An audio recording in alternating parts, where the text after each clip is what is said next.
That's basically it. They're waiting on, oh, she's gone to a different doctor. And they've heard nothing. So clearly they're like, the trainers have heard nothing. It was the trainers that were trying to get her right and she got injured again. So clearly, those trainers, whatever their training team is, Caitlin Clark has lost faith in the training team. Like, this is Kawhi. This is Kawhi Leonard.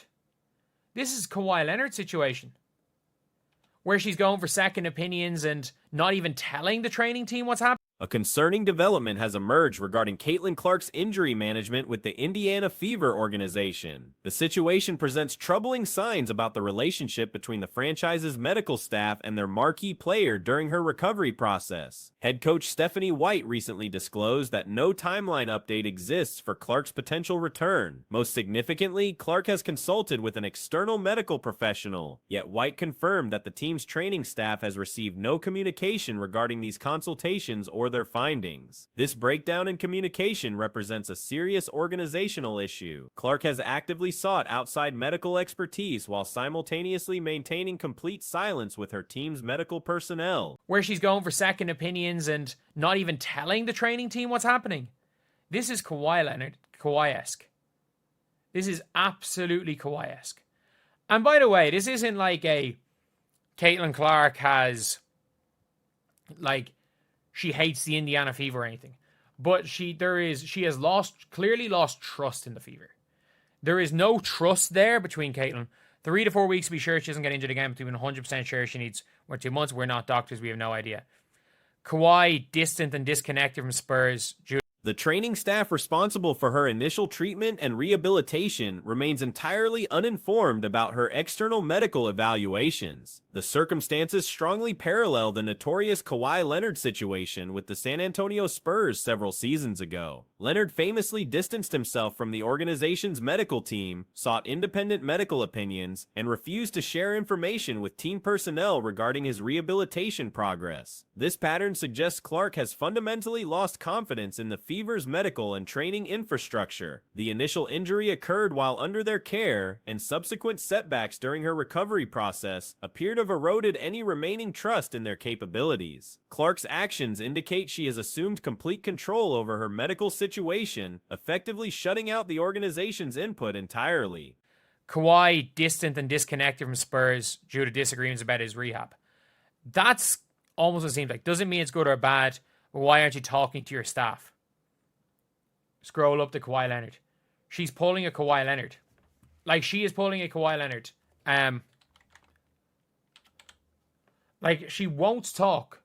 She won't talk to the team. She won't talk to Fever trainers. Like, that is...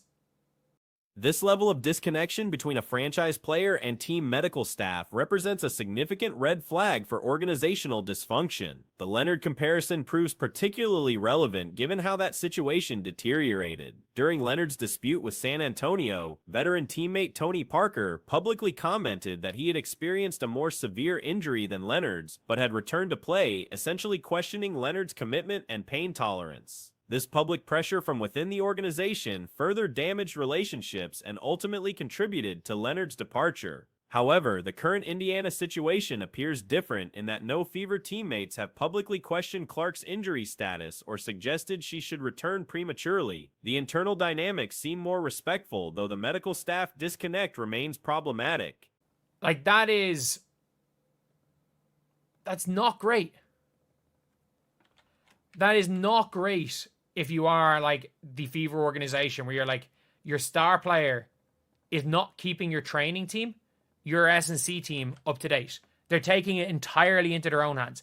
And again, I don't think there's anything that's going to be done badly. And if you guys don't know, when it comes to Kawhi Leonard, one of the big things of Kawhi Leonard was that Clark's strategic thinking likely extends beyond immediate health concerns to broader career considerations. With the team struggling significantly below championship contention, she may be evaluating whether risking further injury makes sense given their playoff prospects. If the Fever continues performing poorly through mid-August, sitting 4 games below 500 or fighting merely for lower playoff seeding, Clark's motivation to return becomes questionable. Why risk long-term health complications for a team unlikely to achieve meaningful postseason success? The competitive landscape presents additional challenges. Strong teams like Las Vegas, Minnesota, and New York continue improving, while Indiana struggles to maintain consistency even with their star player healthy. Was that while he was getting his second opinion, Tony Parker, who is like a big-time relevant player in the history of the Spurs organization. I don't know if was Tony Parker. I don't think he was there the season where Kawhi was. Tony Parker there that season? I don't know if Tony Parker, what year he went to the Charlotte Hornets. Tony Parker was in San Antonio that season. Tony Parker came out to the media and said that he was suffering from. Clark may reasonably conclude that rushing back serves neither her interests nor realistic team goals. From a business perspective, the organization faces a delicate balance. The Fever's financial and competitive success depends heavily on Clark's presence, creating inherent pressure to accelerate her return regardless of long-term health implications. This fundamental conflict of interest explains why players often seek independent medical guidance. Clark's approach demonstrates mature decision-making regarding career management. And said that he was suffering from a worse injury than what Kawhi had, and he came back and played. Basically saying that Kawhi Leonard should be playing. So I don't think that is something that's going to be happening. I think it's very, very different with that, because no Indiana Fever players have come out and told Caitlin Clark she should be playing. Before the crash out comes, no, this doesn't mean bad. No update means no update. Thank you, Chloe, for a Caitlin Clark injury update. Is that a joke tweet? Professional athletes increasingly recognize that organizations prioritize institutional interests over individual player welfare. Taking personal control over medical decisions represents smart long-term thinking, even if it creates short-term organizational tensions. The situation doesn't necessarily indicate personal animosity toward teammates or coaching staff. Clark's social media interactions and public appearances suggest positive relationships within the organization. However, medical trust represents a separate category entirely from personal relationships. Thank you, Chloe, for a Caitlin Clark injury update. Is that a joke tweet? There's no update. Thank you for the update. This is what hell feels like. Yeah, she's lost all trust in the organization. Who wouldn't? I don't whatever at the team. This doesn't sound good. Hopefully it isn't anything serious. I don't think it's anything serious. She's done for the season. We don't know that. I'm telling you, she won't risk it. I think it all depends on. I think it's going to be she's waiting to see how they get on the next 5 or 6 games. If we get into the middle of August, smart athletes maintain skepticism about organizational medical advice, understanding that team physicians face inherent conflicts between player health and organizational pressure. Independent medical opinions provide necessary checks against potentially biased internal recommendations. Whether this medical independence strengthens or weakens Clark's organizational relationship depends largely on management's response. Organizations that respect player autonomy over health decisions often build stronger long-term relationships than those that attempt to control every aspect of medical care. The Spurs' heavy-handed approach with Leonard ultimately backfired, leading to his departure and damaged organizational reputation. If we get into the middle of August and the Indiana Fever are 4 games below 500, she's not coming back. She's not coming back. If there's no chance of the Indiana Fever getting out of that 7-8 seed slot, if it turns out that, let's say, the Aces go on a win streak and the Mystics are still solid and they're 4 games off the 8th seed, or the Valkyries are struggling and they're fighting for the 8th seed, and the New York Liberty start going on a run with Emma Messerman and the Lynx, they're not beating either of those teams.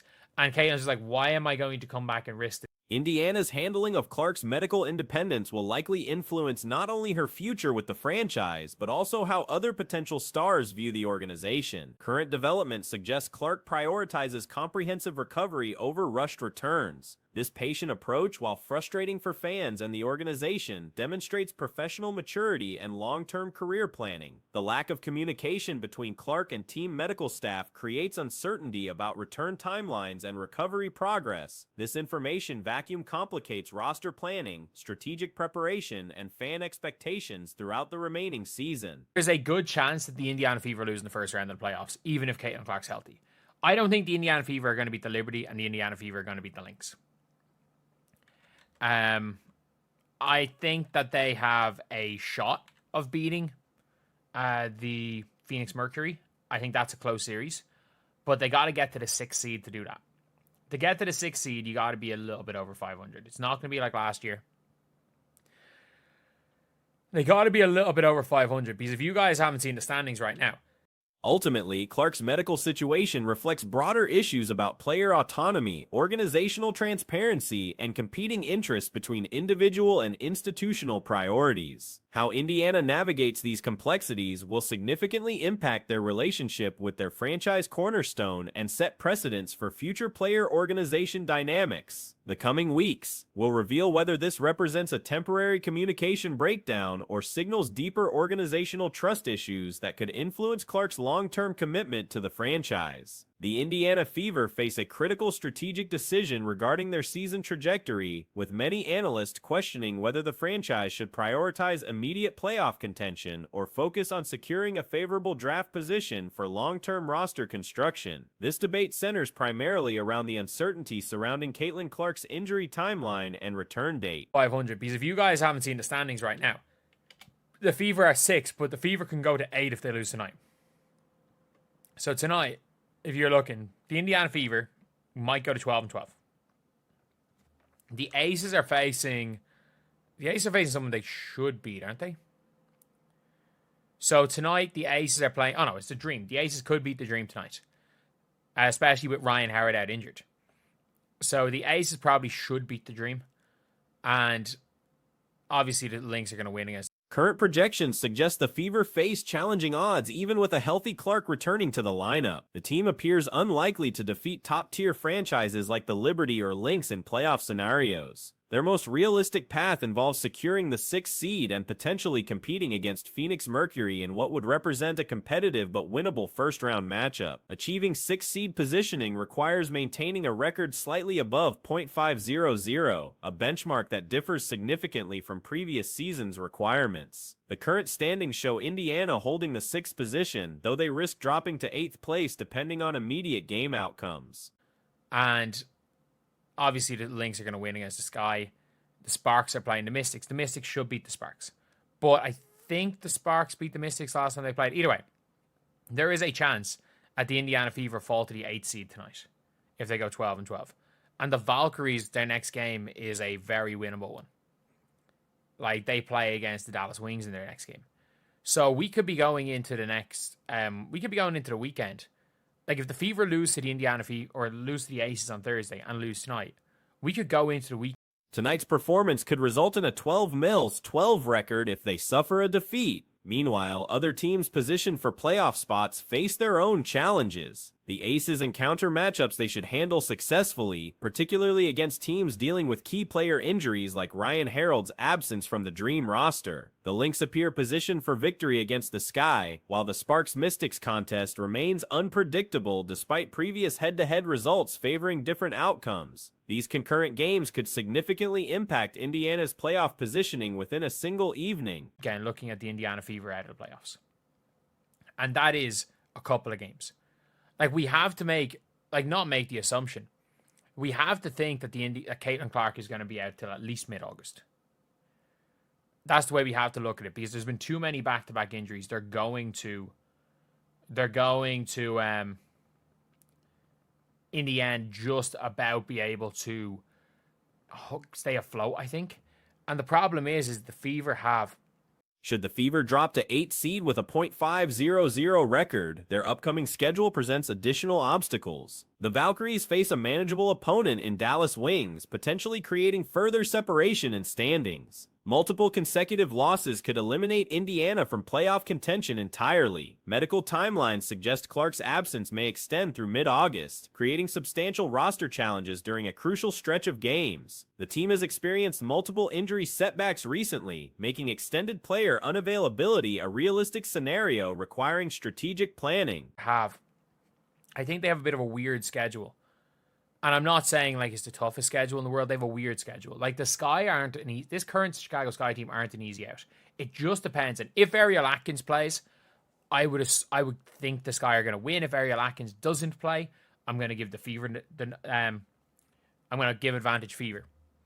But like if the Fever have very like they play the Wings, they play the Sky, and it's the Sparks, but it's Mercury. They don't play too easy games.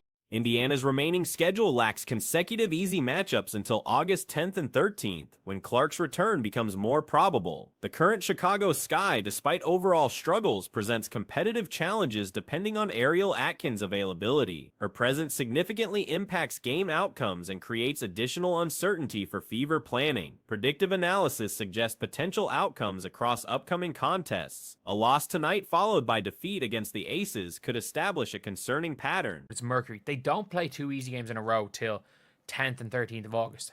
And you kind of hope Caitlin Clark's back around this stage because let's just say with my predictions. And again, I'm unfortunately on a three correct prediction streak.